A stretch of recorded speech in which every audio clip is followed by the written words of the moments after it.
On April 13th, Cookie actually reached the 12-week milestone for post-op surgery for having surgery for stage 3 IVDD back in January. On that day, I decided to share a post on Instagram and TikTok where it highlighted the before and after, essentially speaking, of where she was to where she is today. I wanted to show a bit more of the recovery process, but it's a very short video. Don't have much time in there to go through all the details of the milestones and the ups and downs that we went through. So I wanted to do more of a long form piece and a more conversational video like this, just so I can cover some of those details that I missed in that reel/TikTok. With that being said, the social media post that I did, it gained a lot of attention. There was a lot of comments and questions that came through in the DMs and in the comment sections, asking so many different things, clearly just wasn't covered. So I wanted to take this opportunity to do this video to address that. So first off, let me just do a quick profile of Cookie, and that is she's a miniature black and tan Dachshund. She's 4 next month, and her temperament is generally very sweet natured at home. She's very barky, very loud, and quite anxiously barking outside. She does tend to play with other dogs which are more the same size as her, but if there's a bigger dog that comes over, she's very apprehensive at first. But that doesn't mean that she's scared of all big dogs. She actually has some big dogs in her life where she's actually perfectly comfortable with. It's just she does take some time to warm up to them. But otherwise, she's a very sweet little pup, and we love her dearly. We love her to bits. So it really did break our hearts when she was going through this whole process. But ultimately, what we've learned from her is the fact that she's very strong, she's very willful, and she's got an amazing energy about her still to this day. And you can probably see her sleeping in a very awkward position. Let me see if I can just take a picture so you can see more clearly. And this is how you would typically find her sleeping. If you go on the Instagram account, you would actually see that I got like a story section where I've just literally just got Cookies sleeping, because it's just she sleeps in very awkward positions all the time. Anyway, she's an amazing little pup. First off, brief overview of what IVDD is. For all of you who don't know, IVDD is intervertebral disc disease. So within the spine, there's going to be these discs, and sometimes they can get swollen, inflamed, and potentially burst even, I believe. And if they swell, they could push into the nerve in the spine, and that could cause problems from pain to paralysis. So if you're lucky enough to catch it in the pain stages, then you might be able to get away with acupuncture, laser therapy, or just anti-inflammatories and create rest, and then they could recover without the need of surgery. So it's quite common for IVDD to happen. I think it's 1 in 4 Dachshunds that would get IVDD in their lives at least once. But the trouble is there's a spectrum. So you can either just have it as pain all the way to paralysis. The age range as well, which is more common for Dachshunds to get IVDD, is between 3 and 7. So if you're between the ages of 1 and 3, I believe your puppy is like pretty much too young to have that risk of getting it. Not impossible, but just very unlikely. And anything above 7 onwards, I believe it's the kind of the theory or the statistics show that if they haven't got it by the age of 7, it's very unlikely they'll ever get it in their lives. But again, not impossible, still something to be aware of, still take precautions where you can. How we first started noticing IVDD with Cookie was actually back in November 2022. She was showing signs of not really wanting to move. She was not wanting to walk. She was being very lethargic. She was not wanting to go to the toilet, in the sense that she'd be in bed and we would try and entice her to come out of bed so it's time for a toilet break, and she wouldn't want to come. We was keeping an eye on it, and then it turns out that the vet's advice, because when the vets did the physical inspection, there was no signs of neurological issues. So it was just crate rest and anti-inflammatory medication. And that seems to do the job. After a couple of weeks, she was perfectly fine. She was not wanting to walk on the outside because it was pretty much in the thick of winter and it was very cold, and she doesn't like the cold. But at home, she was more than happy to have zoomies with Choco and play around with Choco at home. So we wasn't too concerned at that point. But then fast forward coming into the beginning of January, where she started showing those signs again of being lethargic. So we decided to slow down on her walks, shorter walks. And then I took her home after a short walk one time, and we have a routine where they know the routine and they give us their paws so we can wipe their paws clean. And Cookie was very hesitant now to give me her front paw. I finally got to her paw and I finally got it cleaned. And then normally they would just run off because they're just so excited to be home now. But she was walking very cautiously and a little bit of a limp. So I was now really concerned. So I called up the vets, and it was on a Saturday, but at this point, the vet's advice to me was, if she's not throwing up or having severe diarrhea or immobile is not deemed as an emergency. So they asked us to call back on Monday to book in an official slot on Monday, as opposed to treating it as like an emergency situation. So I held back on, and then I waited till the Monday. But then by the Monday, Cookie now seems perfectly normal. Like, she's walking around fine, she's playing with Choco, and everything seems absolutely normal. So I called up the vets and I said to them, do I still need to come in? Because she's showing these signs in the past. She had this back in November. Do I need to bring her in for an inspection? And they said no, because if she's not showing anything visually now, it's unlikely that anything will show up in the vets. So just keep a close eye on her and keep her rested. So that's what we did. Now, we put her back on crate rest for 2 weeks. We didn't let her go on any walks for 2 weeks, other than outside the toilet break. Then after the 2 weeks, I figured that we now need to let her go out and see if she can actually have a bit more of an exercise, because we can't keep her crate rested forever. And she was seeming a bit more normal at home on those short periods when she was outside of the crate. Now, when we took her to the park, she was walking really slowly. This isn't terribly strange, because it was in the thick of winter, and when it's cold and wet, Cookie doesn't really like the grass, but we tend to go on the grass because that's where we can play fetch with Choco. But Cookie was very cautiously walking around, and then I noticed that her right rear paw just collapsed underneath her, but it was very quick because she recovered very quick. So I was very confused if I actually saw what I saw, and I had heard stories about this is a sign of IVDD, but from my understanding is that when they collapse, they just collapse. But Cookie collapsed and then recovered. So I was so shocked and confused about what I saw, because I was thinking that she could have walked on a small little ditch that I didn't see. The grass is uneven, who knows? But at that point, I thought, okay, let me just try and keep a close eye. And I pulled my phone out to record it, just to see if I can capture anything on video that my eye might not be able to see, because I might be able to put it in slow motion and stuff. Then I decided, okay, we need to walk on level ground, just so I can properly inspect her leg.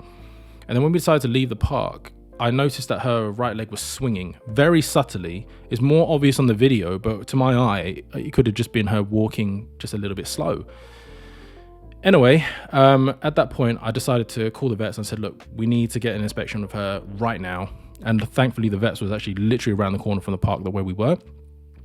The vets took her in, they had an inspection, they tested her, they pinched her along her legs, they stroked her down the spine, they did reflex tests on her paws, where they would actually put her paws in this position and she would recover very quickly, showing no signs of neurological issues, showing no signs of pain, just anxiety from being at the vets, which is very normal for Cookie.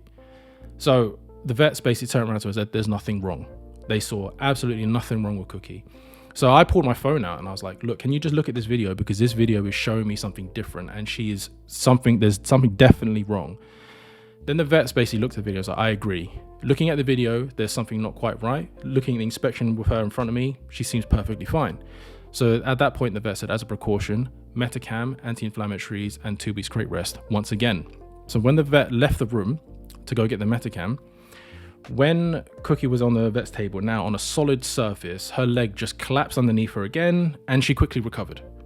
So I was so confused again, but now I'd clearly seen it, but it was just it's how far she can recover despite her leg collapsing. So when the vet came back, I said to her, can you please review her again, because her leg collapsed once more. Then the vets did the inspection, and then now Cookie's leg, she's not correcting her paw. I pulled my phone out because I wanted to get this on video so I can show my partner, who was at work at the time. And now I've got my phone out, Cookie is correcting her paw. So it was a very on and off situation. And then the vet's advice was, if it is IVDD, it's the same prescription. It's going to be Metacam, crate rest, and then see how we go. So nothing more we can do. But the closing statement that the vet said to me, which actually really hit home, was that just make sure your insurance is in order. And then that really opened my eyes to the fact that this could be going down that road of IVDD, and that scared the out of me.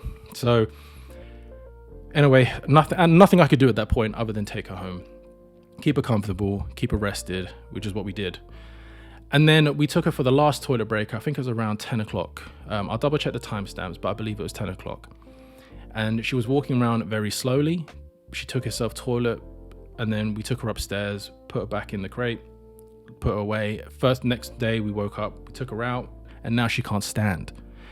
And that shocked me in a period of 8 hours, something like she was walking slowly to now not able to stand.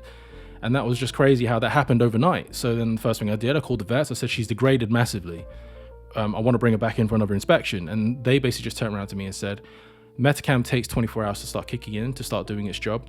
So leave it until the next day, leave it for 24 hours, which would have been 5 p.m. that day. And this phone call was now around like 9:30, 9 o'clock when the vets opened. With that advice, I stepped back and I called a friend of mine who her pup went through surgery a month before, and her pup was actually stage 5 IVDD. She basically turned around to me and pushed me. It was like, no, you have to go back and push them to go see Cookie now. So that's what I did. I immediately called back, pushed the fact that I needed to be seen ASAP and this is an emergency. And then the earliest slot that they offered to Cookie was 2:30 p.m.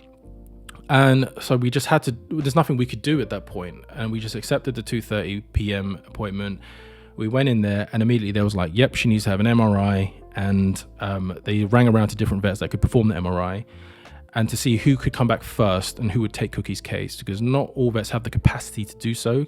So Fitzpatrick were the first vets to come back to us to say that they would take Cookie's case. But unfortunately, by the time they came back to us to confirm that they would take her case, and the fact that Fitzpatrick is not local to us, the earliest we can get down to Fitzpatrick was now 7 p.m. We got down there at 7 p.m. and now they basically said they'll take her in, but they won't be able to perform the MRI or surgery until the following day. So, but they will take her in and give her pain relief every 4 hours just to keep her comfortable. After the assessment from the neurologist and they confirmed that yes, this is the process, and they walked us through what would happen next, they asked us to go to the reception to now pay a deposit. Now this story I feel is important to share, because this is not something that I was made aware of, and it's not something that I was told that I had to pay ahead of time, because I ended up having to pay £1,750 up front as a deposit. I don't normally carry my wallet with me, and I normally just pay everything on Apple Pay. So fortunately I had my wallet with me at the time, so I can actually make the payment. Fortunately I have savings, so I can make the payment. But I wanted to share this story because I thought everything was going to go for insurance, and I'm fully aware that everyone's financial circumstances are different. Some people don't have savings, some people don't even have credit cards. And like I mentioned, is that I walk through my day-to-day life using Apple Pay on my phone. So I don't know if I could have paid $1,750 through Apple Pay. So it's a question to ask if you was to ever be in this position, if you have to pay a deposit up front, because I didn't know to ask it and I wasn't told ahead of time. We obviously can claim the money back, which we did. The insurance process actually went through perfectly fine. Prior to this though, it was £1,750 deposit, and they informed us that the surgery and MRI could total around £6,000–7,000. The next day, we got a phone call from the vets after the MRI, and they confirmed that it was stage 3 IVDD.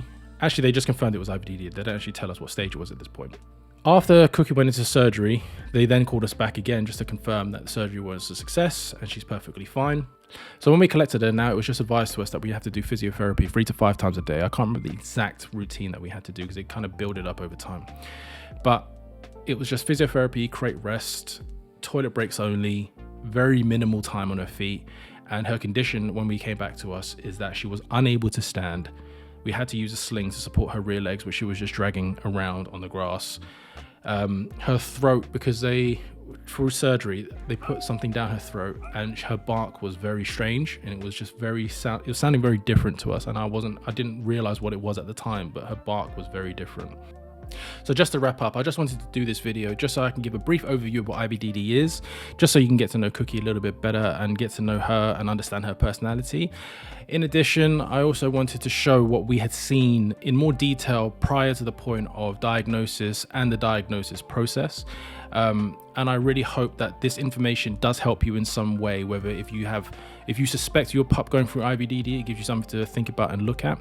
And if you are currently going through it, I hope it gives you hope that your pup will come out of it on the positive side. Cookie is in an excellent place at the moment. She's about 80 to 90% recovered, I would say. But if this is the worst she'd ever be, we're still super happy that she's able to live a mobile life. She's able to independently move, take herself to the toilet, and if anything, we are trying to stop her from running, which is an interesting place to be considering where she was paralyzed about 3 months ago. So yeah, we're super happy. I just want to say thank you to everyone who's left positive messages and well wishes. It really does mean a lot. But otherwise, we'll continue updating her day-to-day progress over on Instagram. And if you're interested to know more about the past 3 months, I'll be happy to do a follow-up video, and just let me know in the comments below. Thank you very much, and take care.